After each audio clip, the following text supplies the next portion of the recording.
Good morning. I'm Peter Milios from the Finance News Network. The S&P 500 climbed on Monday as investors tried to continue Wall Street's year-end momentum. The broad market index gained 0.39%, while the Nasdaq Composite added 0.2%. The Dow Jones Industrial Average advanced 0.43%. The S&P 500 and the Nasdaq are coming off their sixth straight weekly gain. This week, investors are looking ahead to key inflation data, which could affect market movements and rate policy from the Federal Reserve. The central bank begins its two-day meeting on Tuesday. November's consumer price index reading is due out on Tuesday, while the producer price index is set for release on Wednesday. The forthcoming slate of economic data are some of the final obstacles left for markets to remain strong into the end of 2023.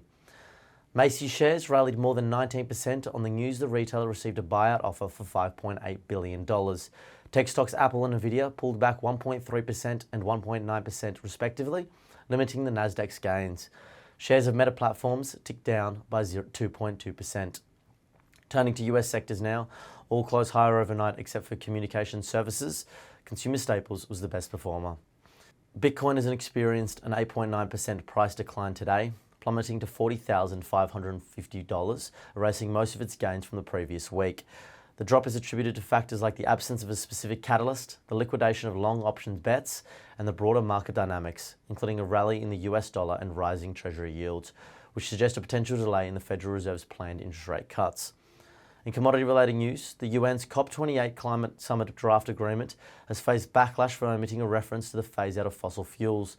The document suggests action to achieve net zero emissions by 2050, but lacks a clear commitment to reducing fossil fuel consumption and production. The CEO of Yellow Lake, a London-listed uranium investment company, has cautioned that China is aggressively pursuing global uranium supply amid soaring prices and has surpassed the West in securing uranium through open market purchases, long-term contracts, and mine acquisitions.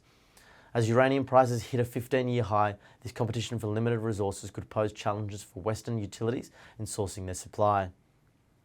Iron ore prices have unexpectedly surged by almost 40% since May, reaching $133.95 per tonne, driven by increased Chinese steel production.